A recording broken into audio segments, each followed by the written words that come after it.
The letter was almost finished.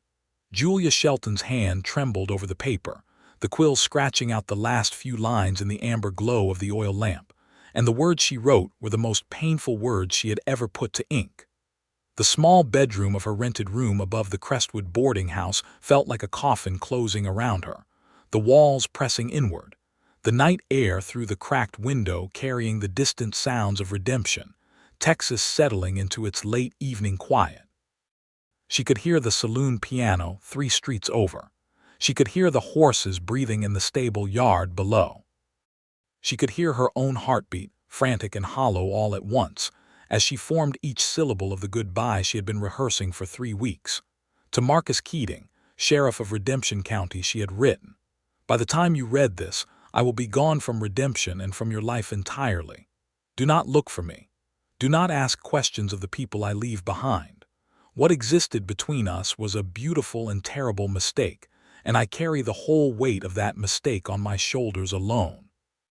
I am releasing you from any obligation you may feel you have toward me.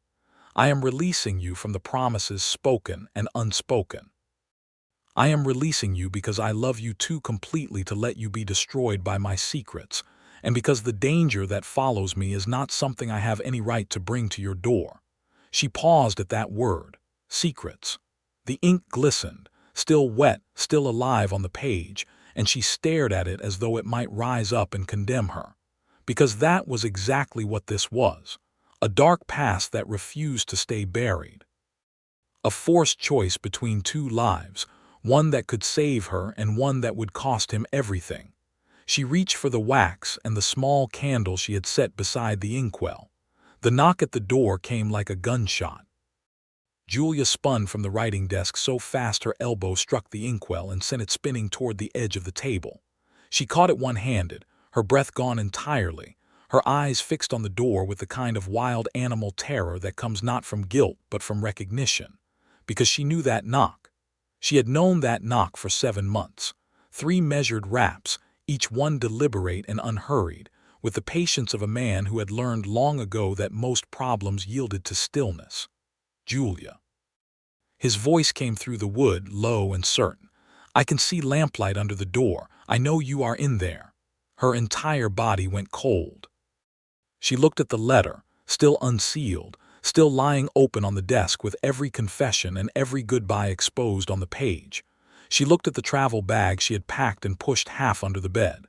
She looked at the ticket stub for the morning stage to San Antonio tucked into the pocket of her coat hanging on the wall peg. "Julia." And then quieter, with something in it that was not command but something far more devastating, genuine fear.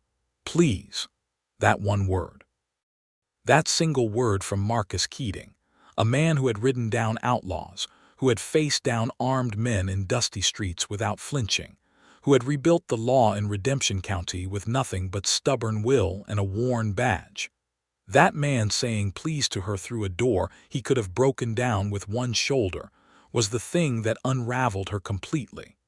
She crossed to the door and opened it.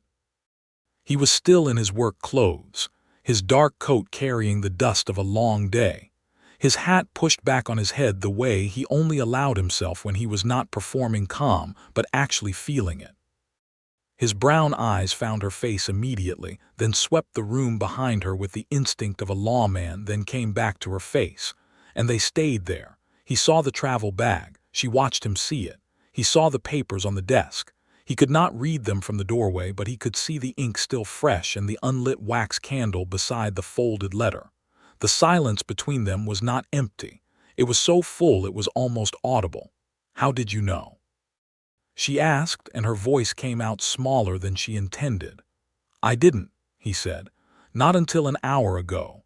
Tom Braddock came into the office and said he had sold a stage ticket to a Miss Julia Shelton for the 6 o'clock morning departure." A muscle in his jaw moved. "I left my deputy with an open warrant and a prisoner and I walked here. You should not have come." "No," he agreed. "Probably not. Can I come in?" She should have said no. Every sensible part of her brain, the part that had been planning this escape for 3 weeks with the careful precision of a woman who had learned early that survival required preparation, told her to say no, hand him a polite dismissal, and get back to sealing that letter.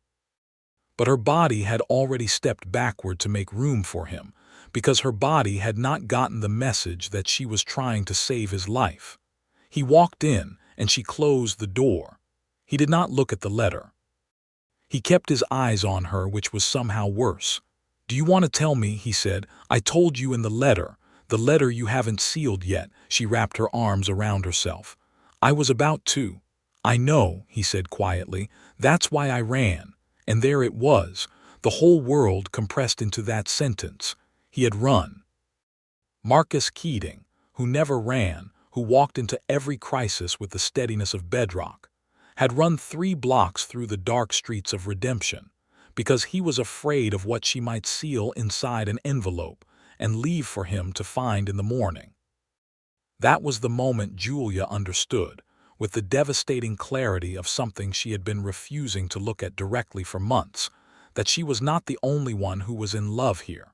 And that made everything infinitely more complicated, because she still had to go. She had met Marcus Keating on a cold morning in early November of 1883, 7 months before the night she tried to leave him.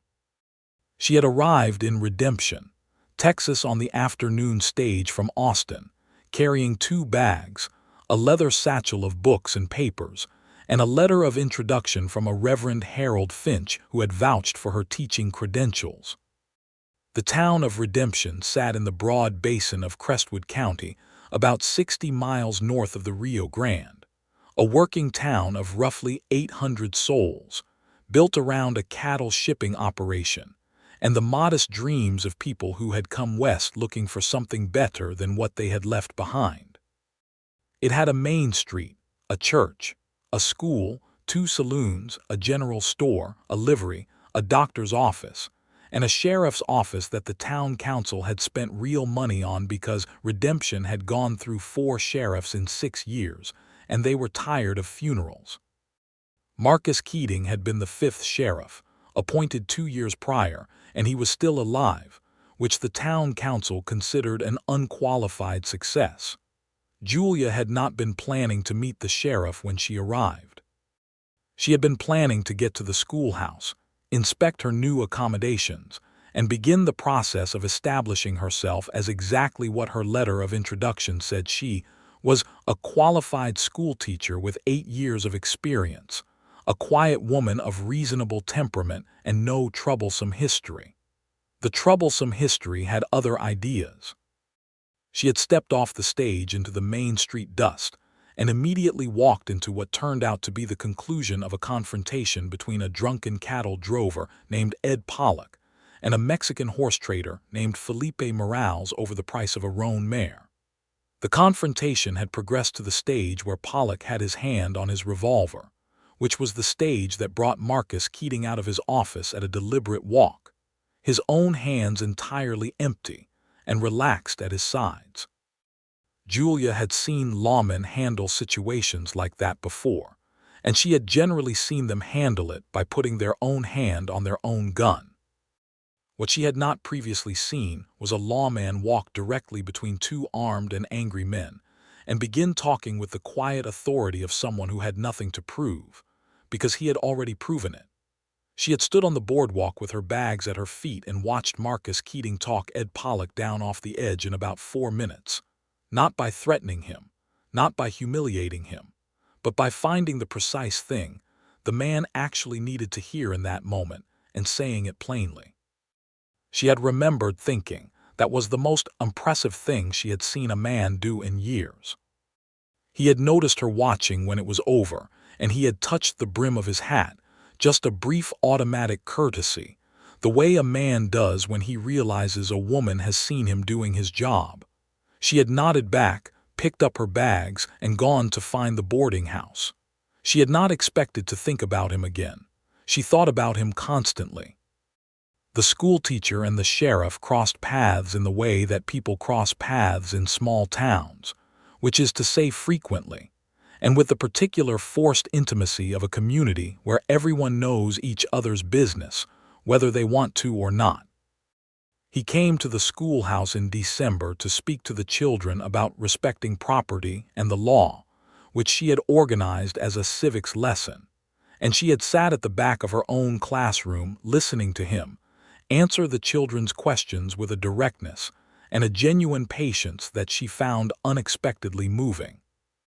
He had caught her eye once over a particularly pointed question from a 9-year-old named Billy Croft about whether the sheriff had ever shot anyone, and the brief flicker of wry humor she saw cross his face had made her look away quickly before she smiled at an inappropriate moment. They had begun talking properly at the Winslow Christmas social in late December, which the whole town attended as a matter of civic obligation, and which Marcus Keating attended with the slightly resigned air of a man who understood that community presence was part of his job. Julia had been standing at the edge of the gathering with a cup of hot cider, watching the dancing with the particular wistfulness of a woman who wanted to participate but did not quite know how to insert herself, when he had appeared beside her with his own cup and said, without preamble, that he thought the punch was terrible. She had laughed before she could stop herself. They had talked for the better part of 2 hours, not about anything consequential, not at first, the town, the children she was teaching, his opinion of the new post office building, her opinion of the pie at Mabel Orton's bakery. But conversation with Marcus Keating had a quality she had not experienced often, a quality of genuine attention, as though everything she said was something he actually wanted to hear. He did not perform interest, he simply had it. And when he finally asked her, near the end of the evening, what had brought her to Redemption specifically, she had given him the prepared answer she always gave, that the teaching position had come up through the Austin registry and the town looked promising, and he had listened to that answer with the same quiet attention he gave everything, and then he had said nothing, not calling her on it, not pushing, just accepting what she offered and leaving space for more if she chose to fill it. She had driven home in Mrs. Crestwood's borrowed buggy thinking about that space he had left her, and about how dangerously tempted she was to fill it. The problem with Julia Shelton's dark past was that it was not the kind of dark past that could be solved by time and distance, though she had been trying both methods for 4 years with limited success. Her maiden name was not Shelton. She had changed it in Austin in 1881, paying a discreet lawyer the last of a small inheritance from a deceased aunt to file the necessary papers and establish her as Julia Shelton, schoolteacher.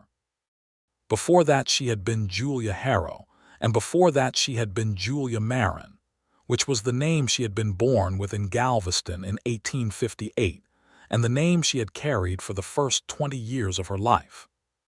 The reason for the changes was a man named Conrad Harrow, who had been her husband and was in certain dangerous respects still her husband, because the divorce she had sought in 1880 had never been formally completed due to Conrad's failure to appear before the court, and Conrad's subsequent habit of being impossible to locate for legal purposes, while simultaneously being entirely too locatable for personal ones. Conrad Harrow was 44 years old, tall, silver-tongued, and possessed of the particular dangerous charm of a man who knew exactly how to be whatever a room needed him to be. He was also, by any fair accounting, a criminal. Not the simple kind, not a man who robbed stages or rustled cattle. Conrad operated at a more sophisticated and more insidious level.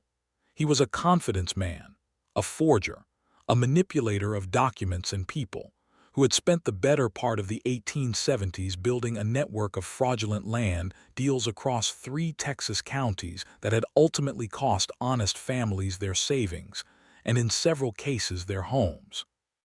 He had also, on at least one occasion that Julia had witnessed directly and been unable to prove to any authority, been involved in a situation that had cost a man his life. Julia had married Conrad Harrow in 1878 when she was 20 years old, believing him to be a legitimate land broker from San Antonio with an impressive record of successful transactions and a manner that made every room feel like it had been waiting for him to arrive. She had discovered the truth in stages over the following 2 years, each revelation worse than the last, until the night she had found the forged deed documents in his office and understood with terrible completeness what she had been unknowingly lending her name and her respectable appearance to. She had walked out of Conrad Harrow's house in Galveston on a Tuesday night in October of 1880 with 2 bags and every document she could find, including the forged one she believed could be used as evidence. She had been running from him ever since. Conrad had never stopped looking for her, not out of love, but out of the very specific fury of a man who considered Julia his property, and who understood that the documents she had taken were potentially lethal to his operations. He had found her in San Antonio in early 1881, which had prompted the name change. He had found her in Fort Worth in 1882, which had prompted the move to Austin and eventually the move to Redemption. Each time he found her, he did not come himself. He sent men, usually 2, sometimes 3, with instructions that varied between bringing her back and ensuring her permanent silence, and Julia had so far survived those instructions through a combination of alertness, planning, and the kind of luck that she knew could not hold indefinitely. She had come to Redemption believing she had finally put enough distance and enough false trails between herself and Conrad that she might have a year, possibly 2, before he found her again. She had not counted on staying. She had never counted on staying anywhere.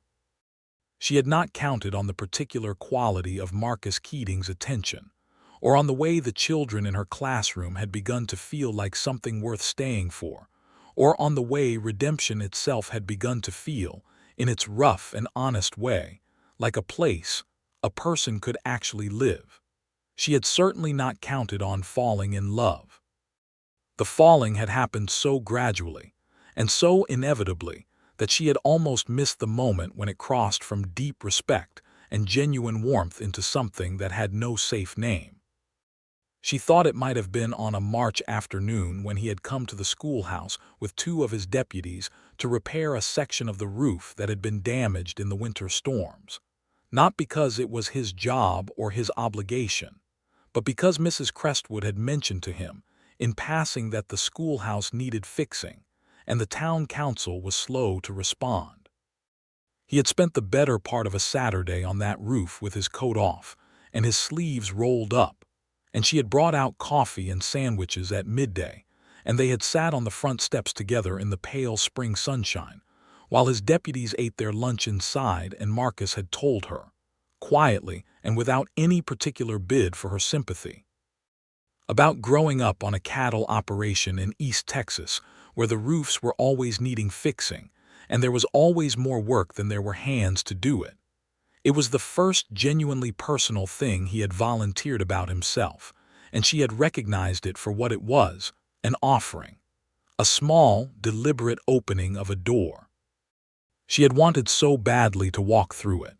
Instead, she had asked careful questions that kept him talking about his past and offered nothing of her own, and she had seen him notice that too, the way he always noticed when she deflected, with a patience that was somehow more unsettling than frustration would have been.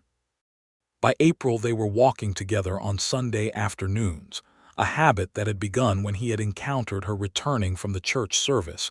She attended more out of community obligation than deep conviction, and had fallen into step beside her, and which had simply continued because neither of them found a reason to stop it. The town noticed.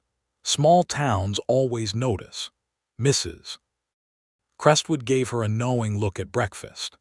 The deputy, a young man named Pete Larson, had started greeting Julia with an extra warmth that she suspected was related to whatever Marcus might have let slip in unguarded moments. She had begun keeping her travel bag packed under the bed in late April, not because she had any current information about Conrad, but because she had a letter from her former landlady in Austin saying that a man fitting Conrad's description had been asking questions about her forwarding address. She kept walking with Marcus on Sundays.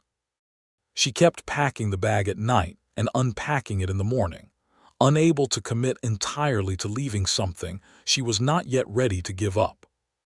In May, sitting on the bank of the Crestwood Creek on one of their Sunday walks, with the last of the spring wildflowers still coloring the grass and the sound of the water filling the comfortable silence between them, Marcus Keating had turned to her and said, with the directness she had come to expect from him, but which still caught her off guard every time, "I would like to court you properly, Julia. If that is something you are willing to consider." She had stared at the creek for a long moment. "Marcus," she had said carefully, "you should know that I am not the simplest of prospects." "I didn't ask for simple," he said. "I asked for you." She had not been able to look at him when she said yes. They had been formally courting for 6 weeks when the news reached her that Conrad Harrow was in Texas. Not a rumor this time, not second-hand, but a letter from a woman named Vera Daniels who had known Julia in Fort Worth and who wrote with the blunt kindness of someone who understood exactly what the information meant. Conrad had been in Fort Worth asking about Julia by her current name, Shelton. He had her current name. Julia had read that letter 3 times and then burned it. She had continued going to dinner with Marcus on Friday evenings at the Meridian Hotel dining room, continued walking with him on Sundays, continued teaching her classes, and in the privacy of her rented room had begun the quiet, careful, heartbreaking process of preparing to vanish. She had written to the stage company. She had begun moving small amounts of her savings. She had drafted the letter once, thrown it away, drafted it again, thrown that away, and on the 3rd attempt had produced the version she was now sitting across from Marcus Keating with still warm on the desk. And Marcus was looking at her the way he always looked at her when he knew she was not telling him the full truth, which was without accusation, without pressure, just with that open and patient attention that she found more difficult to deflect than any interrogation could have been. "You packed a bag," he said. "I did." "You bought a ticket on the morning stage." "I did." He set his coffee cup down on the windowsill. She had poured them both coffee from the small pot she kept on the stove, the ritual of her hands needing something to do. He sat in the wooden chair by the window and looked at the letter on the desk. "Can I read it?" he asked. "It says the same things I can tell you directly." "All right," he said. "Then tell me directly." She stood in the middle of the small room and thought about the 4 years of careful evasion, the 2 name changes, the nights of sleeping with the door barred, the packed bags and the burned letters, and the exhausting permanent vigilance of being a woman being hunted. She thought about how long she had been carrying this alone. She thought about how Marcus Keating had asked for her, not for simple. "I was married," she said. He was quiet. "I left him 4 years ago. He is a very dangerous man, Marcus. He runs fraud operations. He forges documents. He has had people hurt. He is looking for me, and he has found my current name, and it is only a matter of time before he finds redemption. When he arrives, the 2 men he will send ahead of him will not come to the sheriff's office and file a complaint. They will come quietly, and they will either take me back or they will ensure I am never able to tell anyone what I know about his operations." She had expected several possible responses. She had expected anger, or the particular cold withdrawal of a man whose trust has been violated. She had expected hurt, or the kind of stiff dignity that covers hurt. She had not expected what Marcus actually did, which was to lean forward with his elbows on his knees and say, with a quietness that had nothing of condemnation in it, "What is his name?" She blinked. "What? His name," Marcus said. "The man who is coming." "Marcus, you are not understanding what I am telling you. He does not operate like a normal criminal. You cannot simply, his name, Julia." She studied his face and found it entirely resolved. "Conrad Harrow," she said. "He was operating out of Galveston and then San Antonio. Land fraud, document forgery. I have documentation, some of it. I brought copies of several forged deeds and a record of transactions when I left him." "Where is that documentation?" "In my satchel." She gestured to the leather bag on the shelf above the desk. "I have carried it for 4 years. Marcus was quiet for a moment. Then he said, "Why were you going to leave instead of telling me this?" The simplicity of the question landed like a stone in still water. "Because," she said, "telling you puts you in danger." "Julia." He stood up from the chair, unhurried, and when he looked at her, the steadiness in his expression was not performance. It was the bedrock thing she had seen on the day she arrived in Redemption, the quality of a man who had decided who he was and had not been talked out of it. Everything about my job puts me in danger. That is not a reason, that is an excuse. She felt the back of her throat tighten. It is different when it is my danger. Yes, he said quietly, it is. That is exactly why I needed to know about it. She crossed the small distance between the window and the desk and sat down on the edge of the bed because her legs had made a decision about continuing to hold her up that she was not consulted about. She pressed her fingers to her mouth for a moment. I did not want to be a burden to you. I did not want to be a problem you had to solve. I came to Redemption to be the person in my letter of introduction, the quiet teacher with no troublesome history, and then I met you and I wanted that to be true so badly that I let it go on far longer than I should have. Marcus sat down beside her on the edge of the bed, leaving a proper distance between them, because even in this he was a man who understood the importance of what was appropriate. Do you want to leave Redemption? He asked. I want to stop running, she said. I have wanted that for 4 years. I do not know how to do it safely. That, he said, is something I might be able to help with. She looked at him. Do not make promises you cannot keep. I haven't made any yet, he said. I'm asking permission to work the problem. A pause. With you, not for you, with you. And there it was again, that offering, that small, precise thing he did that undid every defense she had spent years building. She felt a tear move down her face without any particular decision on her part, and she turned away from him quickly, mortified, but he had seen it. He did not pretend he had not seen it. He also did not make a performance of her emotion. He simply let it exist and waited. All right, she said finally. All right, let me show you the documents. They sat at the desk together well past midnight. The oil lamp turned up, the coffee long cold, the letter still lying open and unsealed between the inkwell and the wax, and Julia spread across the cleared surface the papers she had been carrying for 4 years. There were 11 documents in total, 4 forged land deeds with what she could identify as fraudulent signatures, a ledger page she had photographically memorized the location of and retrieved on her way out, 2 letters between Conrad and a business associate in Houston that referenced transactions she believed were part of the fraud scheme, and several pages of her own notes that she had made in the months before she left, while she was trying to understand the full scope of what she had discovered. Marcus went through each document with the methodical attention of a man who had dealt with legal paperwork enough to understand what he was looking at, and he asked precise questions when he needed clarification, and he did not once make her feel foolish or frightened or like a problem. He made her feel like a witness, like a person with important information, rather than a woman with a terrible secret. These forgeries, he said, holding one of the deeds near the lamp. Do you have any idea who the real signatories would have been? The Wharton family in Bixar County, she said. The deed was supposed to represent a sale from Jonas Wharton to a corporation called Western Lands Associates, which Conrad controlled. The Whartons never sold. Conrad created a false record of the transaction and used it to secure a bank loan against the property. Is Jonas Wharton still in Bixar County? I believe so. I have not been able to verify. Marcus made a note.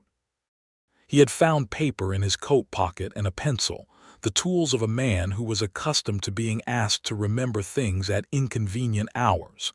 Do you know if Conrad has outstanding warrants in any county? I am not certain. When I was in Austin, I made inquiries at the county court, but the land fraud was complicated enough that the Austin district attorney said it was not clearly within his jurisdiction and referred it to Galveston, and I did not feel safe going to Galveston. Galveston would be the place to go, Marcus said. That is where most of the activity originated. He looked at her. If I send these documents by express mail to the Galveston County Sheriff's Office, with a covering letter from this office explaining the circumstances, there is a reasonable chance they can open a formal investigation. An active warrant would change the situation considerably. Julia looked at the documents spread between them and thought about how long she had been carrying them as a private weight. You think it could work? I think it gives us a legal mechanism that is more useful than running, Marcus said. And I think the fact that you have held onto these documents for 4 years means some part of you was always intending to use them. She had not thought of it that way. She had thought of the documents as a record, a proof to herself that she had not been wrong about what she saw, but he was right. Some part of her had always known they were more than that. Marcus, she said, he will send men before any warrant can be processed. That is not a small thing. No, he agreed. It is not. He set down his pencil. But I have 2 deputies, a town with people in it who know how to handle themselves, and the advantage of operating on my own ground. Conrad Harrow's men will be coming into a place where I know every alley and he doesn't know anyone. He looked at her steadily. You are not alone in this anymore, Julia, if you are willing to let me stand with you. The lamp flames shifted in a breath of air from the window and threw their shadows long across the wall. And Julia Shelton looked at Marcus Keating and thought about the 4 years she had spent being alone in the specific way that comes not from lacking company, but from lacking a single person you could allow to know the full truth of you. She thought about the letter lying between them, with its careful farewell and its careful lies about what she was releasing him from, and she thought about how she had believed, writing it, that love was something you demonstrated by going away. She reached across the desk and picked up the letter. She folded it and then tore it slowly in half. He watched her do it. He said nothing. But the thing that moved across his face was not triumph or satisfaction. It was relief, naked and profound, the expression of a man who had run 3 blocks through the dark because he was genuinely afraid of finding that envelope sealed and cold on his desk in the morning. I should have told you months ago, she said. Yes, he agreed without cruelty. You should have. I was afraid. I know, a pause. I was afraid too. When Tom Braddock said your name and the morning stage in the same sentence, I was genuinely afraid. I want you to know that, because I do not say it lightly. She looked at him across the lamplight and the torn halves of the letter and said, What were you afraid of? Arriving too late, he said. Finding you already gone.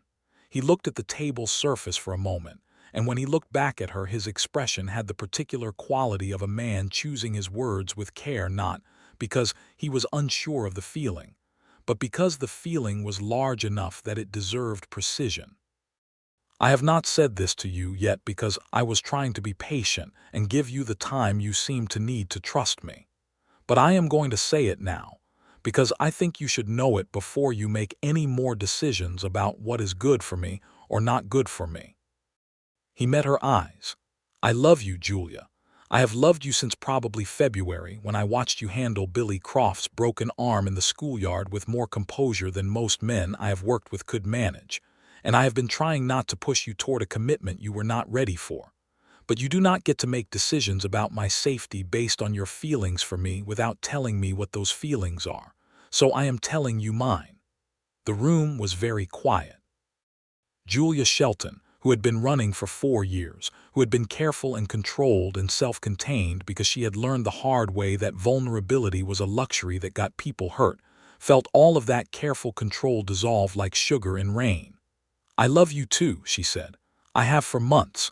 That is why I was leaving. I could not bear the idea of Conrad's men coming here and something happening to you because of me. That is backwards, Marcus said, not unkindly.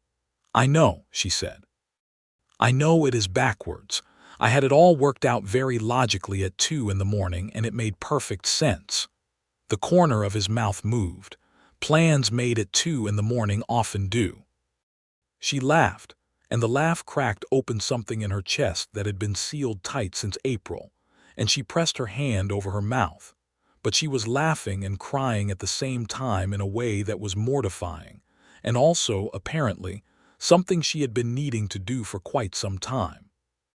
He reached across the desk and covered her other hand with his, and he let her sit with it until it resolved back into something manageable, and then he handed her his handkerchief, which was the clean kind because he was that sort of man. Tomorrow, he said. "I am going to write to the Galveston County Sheriff. I am going to write to the Texas Rangers office in Austin as well, because a multi-county fraud operation is exactly the kind of thing they have jurisdiction over. I would like you to write out a formal statement, as detailed as you can make it, to accompany the documents." He looked at her steadily. "This will take time. We may not have as much time as we need before Conrad's men arrive. But I want you to understand that this is something we are doing properly, through legitimate channels, because you deserve to have this ended properly. And if his men arrive before the warrant does, then I will deal with that when it arrives," he said. "On my ground, with my people." She looked at him for a long moment. "You make it sound very manageable." "Most things are with enough preparation and the right people," he said. He stood and straightened his coat. "It is past midnight. I am going to go back to the office and start on the letter to Galveston tonight. I do not want to lose any time." He paused at the door, then turned back. "I am also going to ask Pete Larson to keep an eye on the boarding house at night. Not obviously. He is good at not obvious." "Marcus," she said, "thank you." He looked at her with that steady brown-eyed attention. "Don't thank me yet, help me." She nodded. "I will." After he left, she sat at the desk for a long time, looking at the torn halves of the letter. Then she took a clean piece of paper and began to write out her statement, because she did not want to lose any time either. The weeks that followed were some of the most complicated and also, unexpectedly, some of the most alive that Julia Shelton had experienced in years. There was a dual quality to every day: the surface life of the schoolteacher in Redemption, the classes and the Sunday walks and the Friday dinners, and the incremental, tender deepening of what existed between her and Marcus. And underneath it, the constant hum of awareness, the watching of faces on the main street for ones she did not recognize, the knowledge that somewhere Conrad Harrow was drawing a line toward her on a map. Marcus worked the legal angle with the same quiet persistence he brought to everything. He sent the documents and the statement to Galveston. He sent a separate letter to the Texas Rangers. He made inquiries through other county sheriff's offices about Conrad Harrow's known associates and movement. He did all of this without dramatizing it to Julia or burdening her with every procedural detail. But he kept her informed of meaningful developments, which was how she learned, 3 weeks after the night of the letter, that the Galveston County Sheriff's Office had confirmed that Conrad Harrow was indeed a subject of an existing civil case, and that the documents she had provided were sufficient to elevate the matter to criminal investigation. She had been standing in the doorway of the sheriff's office reading the telegram Marcus handed her, and she had had to read it twice to be sure she was understanding it correctly. "They have a case. They have the beginning of one," he said. "It takes time to build it properly, but it means there is now a record on the official books, and when Conrad's name comes up in any law enforcement context, it will flag." He looked at her. "It also means that if his men show up here and do something stupid, it will not be treated as an isolated incident. There will be context." She handed him back the telegram. "Is that the best we can hope for right now?" "No," he said. "We are also waiting on the Rangers, and I have a response pending from the Bexar County Sheriff, who wants to speak with the Wharton family." She nodded. Then, because it was Friday and the afternoon had turned gold outside the office window and she had been inside her own head with worry for 3 weeks, she said, "Are we still having dinner at the Meridian tonight?" He looked up from his desk. The faintest warmth moved across his expression. "I was hoping you would still want to." "I very much want to," she said. At the Meridian that evening, at the corner table that had become silently understood as theirs, over roasted chicken and biscuits, and 2 glasses of decent California wine that the Meridian's owner, a fastidious man named Henry Platt, had sourced with improbable success from a San Francisco shipping contact. Marcus Keating told her more about his childhood in East Texas than he had told her in 7 months combined. He talked about his father, who had been a good man made tired by hard work and not enough rain. He talked about his mother, who had died when he was 12 of a fever that a doctor with better access might have caught in time. He talked about the years he had spent drifting after his father's cattle operation failed, working first as a cattle hand, and then as a deputy in a small town in West Texas, learning the law not from books but from a sheriff named Robert Cole, who had been the most practically wise person Marcus had ever known.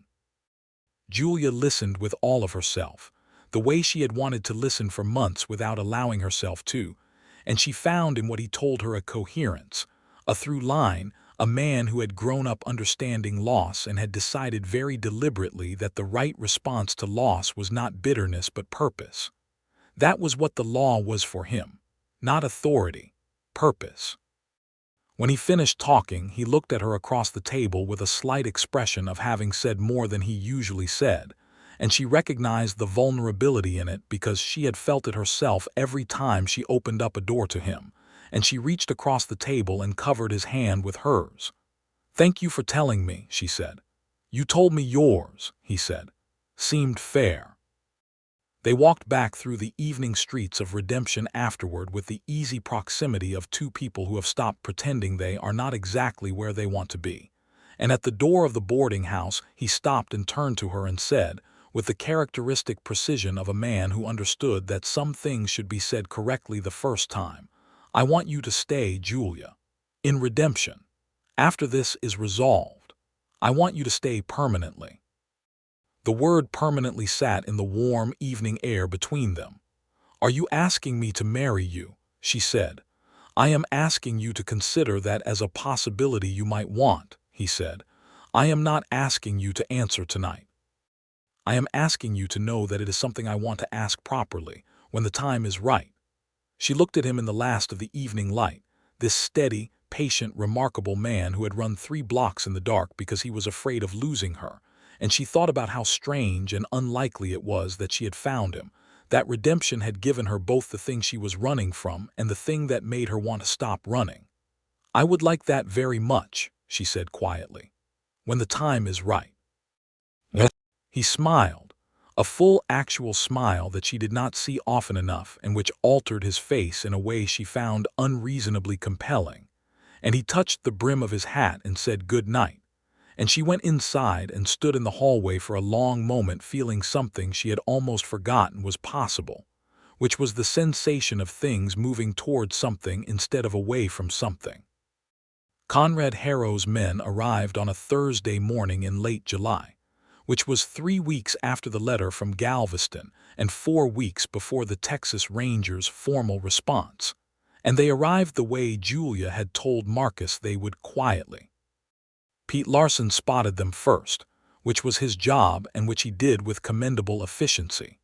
2 men, arriving separately on the Tuesday and Wednesday stages, taking rooms at the Crestwood boarding house and the hotel respectively, asking careful questions that on their own were unremarkable but which together formed a shape that Pete, who had been thoroughly briefed by Marcus, recognized immediately.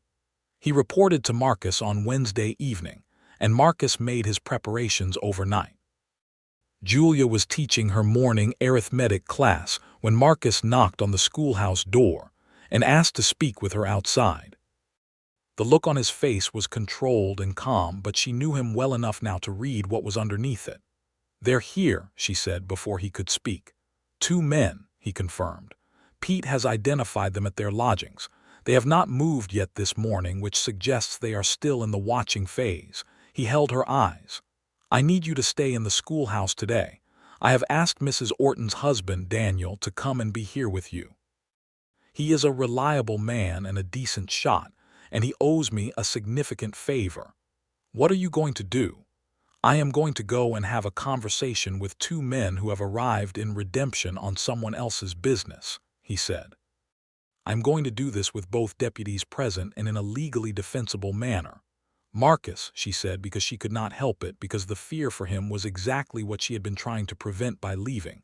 "Julia," he said her name with the firmness of someone cutting through panic. "I have done this before. This is my ground. This is my town." He paused. "Trust me." She thought about all the times she had deflected rather than trusting. She thought about the torn letter. "Yes," she said. "All right." Yes. He touched her hand briefly, barely a second of contact, and then he walked back toward the main street with his unhurried stride, and Julia went back into the schoolhouse and tried to teach arithmetic to 14 children while her heart took up residence somewhere in the back of her throat. Daniel Orton, a square-shouldered man of 50 who baked bread with his wife every morning and had in his younger years driven supply wagons on routes that required a rifle on the seat, arrived at the schoolhouse at 9:30 and settled himself on the front bench with the quiet competence of a man who understood his assignment. He did not interfere with the class. He did not alarm the children. He simply sat there and knew where all the doors and windows were. The morning passed without event. Just before noon, Pete Larson arrived at the schoolhouse on horseback with a note from Marcus. Both men are in custody. No shots fired. Come to the office when convenient. When convenient. Julia had sent the children home at noon and walked to the sheriff's office at a pace that was just barely not running. The two men were in the cells in the back of the office. Visible through the iron bars, both were in their 30s, hardened-looking, with the particular closed-off quality of men who had done a variety of things for money and had stopped thinking about most of them. Marcus's second deputy, a solid man named George Hale, was at his desk writing up the arrest report. Marcus was standing at his own desk, reviewing papers, and he looked up when she came in with an expression of someone who had done a day's work before noon and was at peace with it. "How?" she said. "Approached them separately," he said. "Invited them to the office for a conversation about their business in redemption. Gave them the choice of coming voluntarily or not."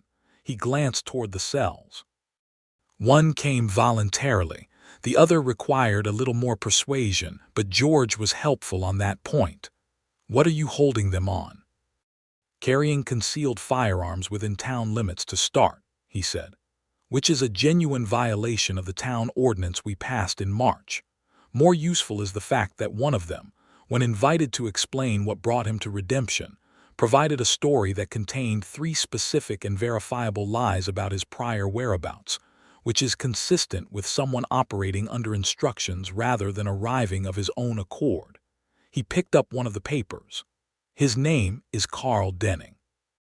He has a prior arrest record in Harris County that includes 1 count of threatening behavior and 1 count of assault." He set the paper down. "The other is less well documented, but they are both where I want them for the time being." "What about Conrad?"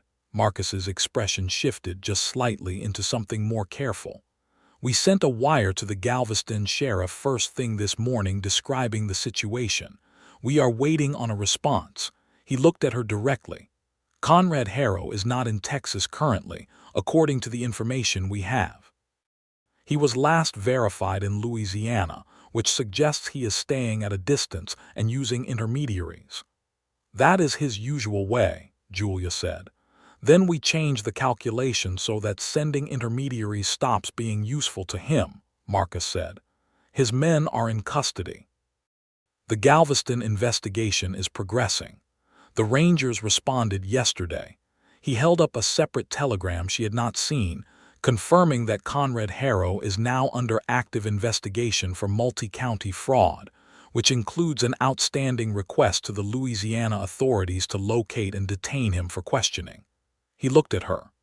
"This is moving forward, Julia. It will not be instant, but it is moving." She sat down in the chair across from his desk and let out a long breath that she felt she had been holding since July 1883 and possibly considerably before that. "You were right," she said, "about the documents, about staying." "I am not always right," he said. "But on this particular point I was motivated to be thorough." She looked at him across the desk. "Marcus," she said, "I want to answer your question." He went very still in the way he did when something mattered enormously to him. "The one you said you would ask properly when the time was right," she said. "I think this is right enough. I do not need a perfect moment.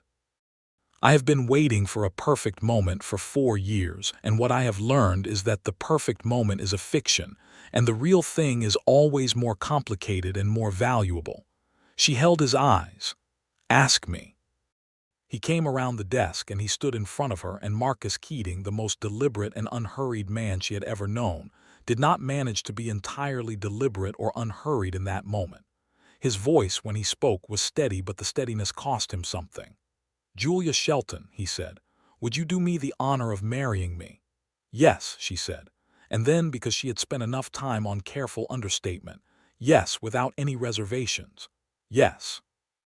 He took her hands in both of his, and she stood, and he leaned in and kissed her forehead, and then more properly her mouth, with the kind of restraint appropriate to a sheriff's office with 2 deputies in the building and 2 prisoners in the cells. And she thought she could hear George Hale doing his level best to be very busy with his paperwork at the other end of the room. The autumn brought resolutions in the methodical sequence that real legal processes produce. Slower than a story would order them, but real and solid in a way that fast things never are. Carl Denning and his partner, whose name turned out to be Ray Stoker, were transferred to Harris County in August to face the prior charges there and be held pending the larger Galveston investigation. A Texas Ranger by the name of Captain Elias Webb came to Redemption in September with a colleague to take formal depositions from Julia and to review the documents she had preserved for 4 years with such careful, frightened custody. Captain Webb was a laconic man of 50 who had seen enough of the world to receive Julia's account without the slightest expression of disbelief or condescension, and who told her, with the flatness of a man reporting fact, that her evidence was materially significant to the case being built against Harrow and several of his associates. Conrad Harrow was located in New Orleans in October and detained by the Louisiana authorities on the Texas warrant. He was transferred to Galveston in November, where the formal criminal proceedings began. Julia was required to make the journey to Galveston in January of 1884 to provide testimony before the court, and she made that journey with Marcus beside her because he had taken a week away from his duties specifically to accompany her, leaving Pete Larson and George Hale in charge of Redemption, with a list of instructions that Pete described to George as the most thorough document he had ever read. Testifying against Conrad Harrow was the hardest thing Julia did in the Galveston courthouse, not because she wavered in what she had to say, but because Conrad was there in the courtroom, and she had to sit across a formal legal proceeding from a man who had once been her husband and look at him clearly and tell the truth about what she had seen and what she knew. He was older than she remembered. The particular dangerous glamour she had once found magnetic in him was still there, but she saw it now for exactly what it was, a practiced surface, nothing underneath. She told her story clearly, answered every question the prosecutor put to her, and survived the defense lawyer's attempts to undermine her credibility with the composed firmness of a woman who had held onto her evidence for 4 years through 2 name changes and the constant threat of worse things, and who was not about to be unsettled by a courtroom attorney. Marcus sat in the gallery behind the rail during her testimony, and she did not look at him, because she did not need to. She knew he was there. Conrad Harrow was convicted in March of 1884 on 4 counts of document forgery, 2 counts of fraud in connection with land transactions, and 1 count of conspiracy that encompassed the broader scheme. He was sentenced to 8 years in the Galveston County Penitentiary. The civil case brought by several families he had defrauded, including the Whartons of Bixar County, was settled separately in the civil courts, with whatever assets could be recovered from his accounts and properties. Julia received the news of the conviction by telegraph in Redemption on a Thursday afternoon in early March, and she sat in the schoolhouse after the children had gone and read the telegram until the words stopped rearranging themselves. Then she put her coat on and walked to the sheriff's office and showed it to Marcus. He read it. He looked at her. "It is done," he said. "It is done," she said. He came around the desk and took her in his arms, not restraining himself for the benefit of a room full of deputies this time, simply holding her, and she pressed her face against his shoulder and let the 4 years of running and hiding and fearing dissolve into the solid reality of him. "It is done," she said again against the cloth of his coat because she needed to say it more than once to believe it. "It is done," he confirmed. "And you are staying." "I am staying," she said, "for as long as you will have me." "That is going to be a very long time," he said into her hair. They were married in June of 1884 in the Redemption Church, on a Saturday morning when the Texas summer was not yet fully brutal, and the light through the church windows was the particular warm gold of a good season. The Reverend Finch who had given Julia her letter of introduction had passed away the previous winter, but the new minister, a young man from Ohio named Reverend Thomas Archer, conducted the ceremony with a genuine warmth and without excessive ornamentation, which suited both of them well. Julia wore a dress of ivory lawn that Mrs. Crestwood had helped her make over the previous 2 months, a project that had become a project for what seemed like the entire female population of Redemption, given the number of opinions that had been offered on the matter of necklines and sleeve lengths. It was a beautiful dress. She thought briefly of the woman who had arrived on a November stage in a gray traveling coat with 2 bags and a letter of introduction, and barely recognized her in the woman who stood at the front of a church full of people who knew her name and were genuinely pleased to be there. Marcus was in his best suit, which he wore with the slight discomfort of a man more at ease in his work clothes, but when he turned from the altar and saw her coming down the aisle, he stopped being uncomfortable about the suit, because the expression on his face made practical concerns about clothing essentially irrelevant. Pete Larson was the best man. He spent the entirety of the ceremony trying not to cry and failing in the eyes, though not in the actual tears, which he would have considered a success if he had known Julia could see him from her position at the altar. Daniel and Mabel Orton sat in the second row. The schoolchildren, 14 of them, sat in a collectively restless row near the back with their best clothes on. "I, Marcus Keating, take you, Julia Shelton, to be my wife," Marcus said, in the voice he used when he was being entirely sincere, which was the same voice he used for everything because he did not have a different one for ceremony. "To have and to hold, in all the circumstances that life will bring us, which I expect will include some that I am not currently anticipating." Reverend Archer blinked slightly at the variation from the standard text. Julia said her own vows and managed to get through them without her voice breaking until the very last line, and Marcus squeezed her hands once briefly to get her through the last few words. The summer settled into the first full season of their life together, and it was better than Julia had allowed herself to imagine during the years when she had not been allowing herself to imagine any kind of settled future at all.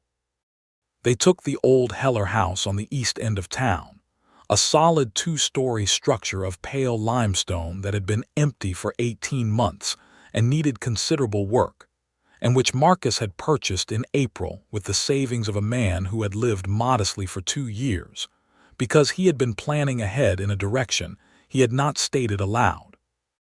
They spent most of July doing the work. It needed new window glass, rechinked walls, a kitchen repaired and replanted with a small herb garden that was Julia's project, and which she treated with the particular affection of a woman who had not had a permanent garden in 4 years. She continued teaching. This had been settled without lengthy discussion. It was what she did and what she was good at and what she genuinely loved, and Redemption needed its schoolteacher, and a schoolteacher who was also the sheriff's wife had a secure and legitimate place in the community that Julia found she valued more deeply than she had anticipated. The school got a new roof in September, this time courtesy of the town council acting with uncharacteristic promptness, which Julia suspected had something to do with the fact that the school's teacher was now married to the man most of the council was somewhat afraid of disappointing. In the evenings, when the day's work was done, they had a life. That was the thing that continued to surprise her, not the drama or the difficulty, but the simple, ordinary texture of a shared life. Dinner together most nights, sometimes at the Meridian but more often at home, where Marcus turned out to be a competent if unpretentious cook who approached recipes with the same systematic logic he applied to everything else. Reading together in the parlor, him with law texts or reports, her with whatever she had borrowed from the small redemption lending library or ordered by mail from Austin.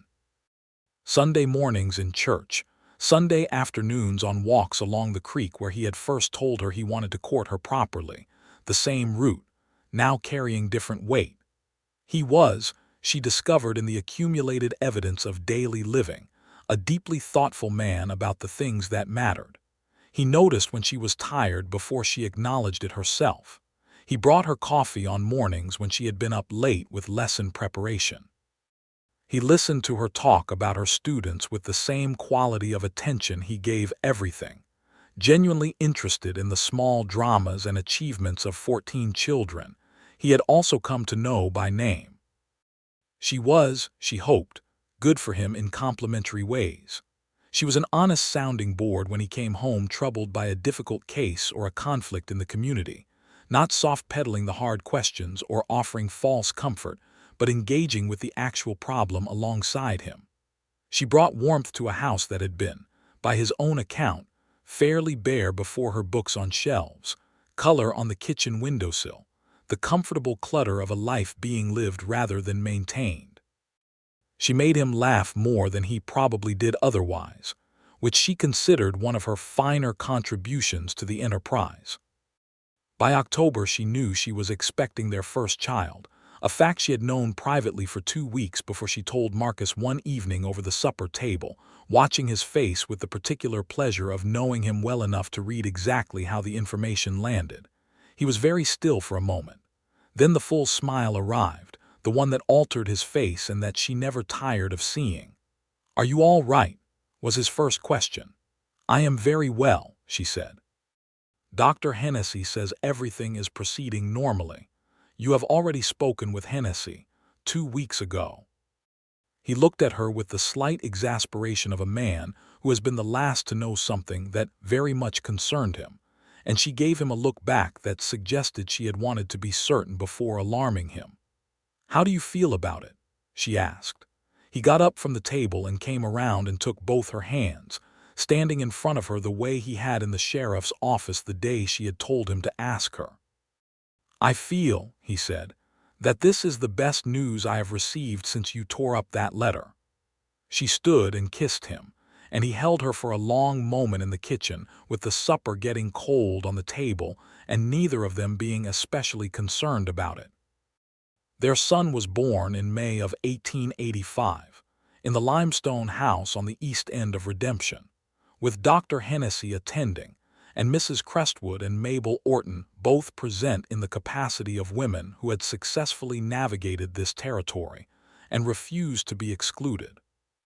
Marcus spent the labor hours in the downstairs parlor with Pete Larson, who had arrived uninvited and been admitted, because Marcus clearly needed someone to sit with, and who reported afterward that the sheriff had been utterly calm about every armed confrontation he had ever handled and had not been calm for a single minute of those hours, which Pete found humanizing and endearing. They named him Thomas Robert Keating, the Thomas for Reverend Archer who had married them, and the Robert for Robert Cole, the sheriff in West Texas who had taught Marcus what the law could be when it was practiced with integrity. Julia had suggested both names on the basis of what Marcus had told her over the dinner at the Meridian, and the look on Marcus's face when she made that suggestion was one she tucked away to keep. Thomas Robert was a solid, healthy boy with his father's brown eyes and his mother's stubbornness, which combination Marcus declared, in the first weeks of his son's life, was going to make parenting an interesting experience. He was right, as it turned out, but it was the interesting of a thing deeply worth doing. The years that followed had the quality of a life that has come into its proper shape, not without difficulty, not without the ordinary griefs and challenges that every life contains, but with the coherence of two people who had chosen each other clearly, and kept that choice every day in the way that choice is kept, through attention and honesty, and the willingness to stay. Marcus served as sheriff of Redemption County for another 6 years, earning a reputation across a wide region as a lawman of exceptional fairness and competence.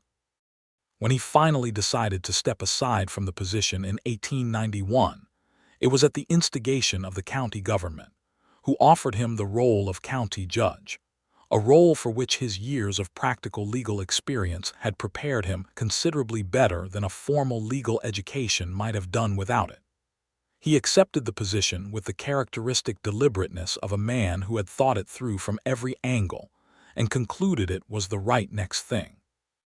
Julia taught at the Redemption School until 1889, when the school grew large enough to require a second teacher, and the town council, in a moment of inspired practicality, funded the expansion. She remained on the board that oversaw the school for many years after that, in the capacity of someone who understood from the ground up what made education work and what made it fail. She also, over those years, wrote. She had always written the meticulous notes she had kept during her marriage to Conrad, the letters she had written and burned, the testimony she had given in Galveston. But in Redemption, she wrote for the pleasure of it, and for the use of it, keeping records of the community's history that would prove valuable decades later, when the grandchildren of the first settlers of Redemption wanted to know how the town had come to be what it was. Their second child arrived in 1888, a daughter they named Clara Vera Keating. The Vera, a quiet tribute to the woman in Fort Worth who had sent the warning letter that had changed everything. Clara came into the world with opinions she expressed from the first day, and which only multiplied as she grew. And Redemption, which had seen Thomas Robert Keating at 7 asking his father extremely pointed questions about legal procedure, found in Clara Keating an even more formidable questioner of everything, which Julia considered a marvelous development, and Marcus considered entirely his fault for marrying a woman who thought for herself. Conrad Harrow served 5 years of his 8-year sentence and was released in 1889. The news reached Julia through a letter from Captain Elias Webb of the Texas Rangers, who had kept a passing eye on the case over the years, and who wrote to inform her as a professional courtesy.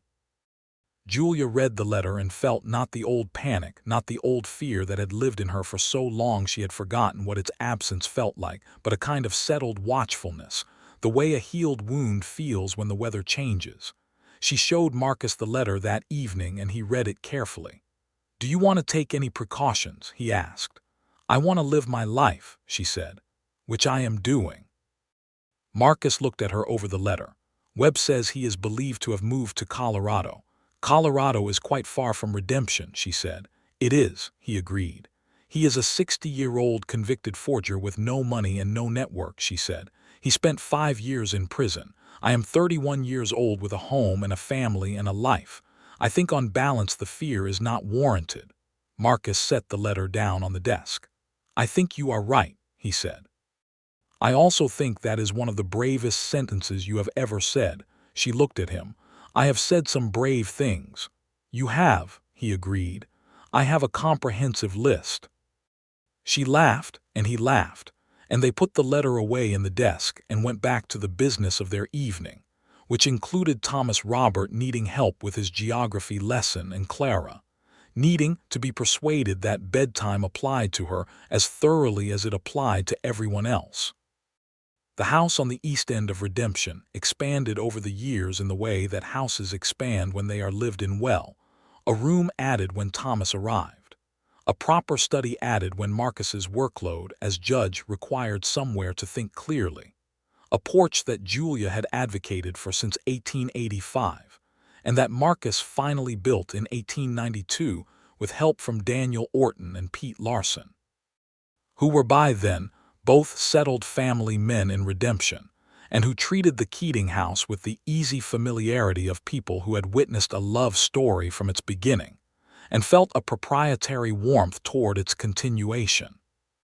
On the evening of their 10th wedding anniversary, in June of 1894, Julia and Marcus sat on that porch in the long, warm Texas dusk, with Thomas Robert inside doing something loud that involved both Boots and a younger sister's objections, and the sounds of redemption settling into its evening all around them. The distant piano from the saloon that had changed ownership 3 times but was still playing, the horses in the livery, the ordinary music of a town at peace with itself. "I want to tell you something," Julia said. Marcus looked over at her with the comfortable attention of a man who has been listening to this particular woman for 10 years and has never once tired of it. "I was writing that letter," she said. "The one you arrived before I could seal. I believed completely that I was doing the right thing. I believed that leaving was the sacrifice that love required. I had worked it all out very carefully." She looked at the darkening sky over the east end of town. "I was wrong about almost everything. The logic was correct and the conclusion was entirely wrong, because I was calculating the value of my life without including what it might be when it was shared properly." "You had 4 years of evidence that calculating alone was a survival strategy," he said. "I did," she said. "And then I had you, arriving before I could seal it and disrupting my very careful calculation entirely." He was quiet for a moment. Then, "I am glad Tom Braddock was in the habit of mentioning things to me. I am going to be grateful to Tom Braddock for the rest of my life," she said. "He moved to Abilene last year," Marcus said. "I know. I sent him a Christmas card." He turned to look at her with the expression she had never stopped finding remarkable, that expression of genuine, unhurried attention, nothing performed about it, only the real and abiding fact of someone who saw her completely and chose to be where he was. "Julia," he said, "I love you. I want to say that plainly on our 10th anniversary without context requiring me to say it. I love you and this life we have built and everything in it." She reached across the space between their chairs and took his hand, and they sat in the warm dusk of a June evening on the porch of a house that was thoroughly and irrevocably theirs, with the sounds of their children in the rooms behind them and the town they had both chosen spread out in the last of the light below. And Julia Shelton Keating, who had once sat at a desk in a cold room and composed a careful goodbye to a life she was afraid to fully claim, held onto her husband's hand and felt the full weight and rightness of what she had not sealed into that envelope and sent away. She had carried the forged documents through 2 name changes and 4 years of flight, and had finally laid them down in the right hands at the right moment, and the thing that had followed was not the resolution of a problem but the beginning of a life. That was the thing about secrets held too long. They made you believe that their revelation would end something. She had believed that telling Marcus the truth would cost her the one thing she most valued. What it had done, instead, was build it. Inside the house, a crash of considerable proportions was followed by Thomas Roberts' voice saying something defensive, followed by Clara's voice saying something considerably less defensive and more accusatory, followed by the particular quality of sibling silence that preceded a parental intervention. Marcus was already rising from his chair with the resigned good humor of a father who recognizes a summons. "I will go," Julia said. "We will both go," he said, which was how they handled most things, and which was, she had come to understand, the whole of it, the going together, toward the ordinary, complicated, beautiful difficulty of the life they had made in redemption, in the limestone house on the east end of town, where the porch caught the evening light and the herbs grew in the kitchen window, and the children fought and were loved, and the sheriff turned county judge still walked with the same unhurried certainty he had brought to everything since a November afternoon when a woman had stepped off a stage, and he had touched the brim of his hat to her in the Main Street dust.